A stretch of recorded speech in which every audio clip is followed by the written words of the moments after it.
حمد الله رب العالمين،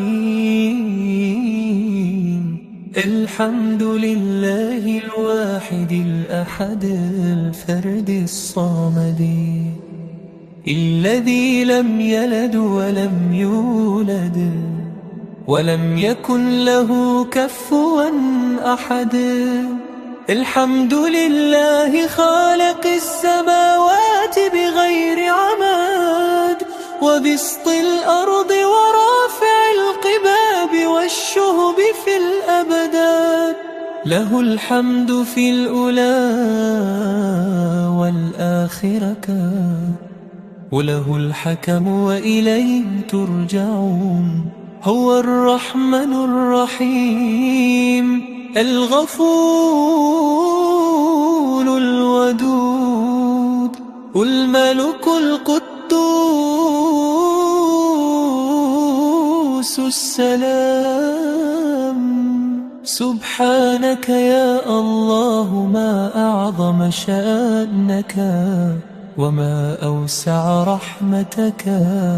تحيي القلوب بعد موتها، وتجعل في الضيق فرجا، وفي الظلمة نورا.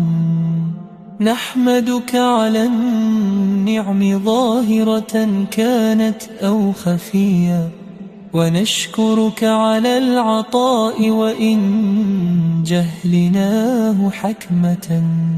أنت الرازق بلا حساب، وأنت السميع لدعاء العباد. يا من إذا قال للشيء كن فيكون، يا من خزائن السماوات والأرض بيده، يا من لا تغلق أبواب رحمته، ولا ترد سائله خائبا.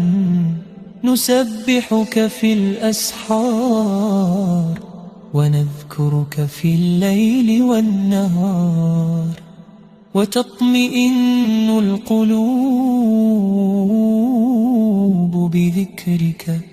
ألا بذكر الله تطمئن القلوب. يا غافر الذنب، ويا قابل التوب، ويا شديد العقاب، ويا ذا الطول، لا إله إلا أنت، إليك المصير.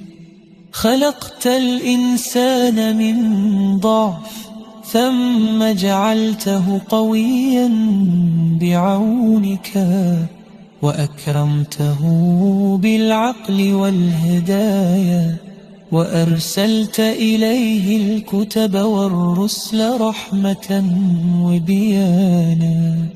فلك الحمد يا الله عدد ما خلقت، وعدد ما في علمك، وعدد ما ذكرت به الألسن، وعدد ما خفقت بالحمد القلوب. نسألك يا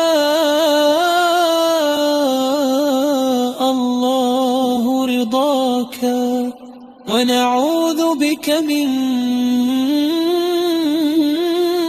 سخطك، ونرجو رحمتك التي وسعت كل شيء. فسبحانك ربنا وتعاليت، وتباركت يا ذا الجلال والإكرام. ولك الحمد أولا وآخرا، ظاهرا وباطنا، والحمد لله لرب العالمين.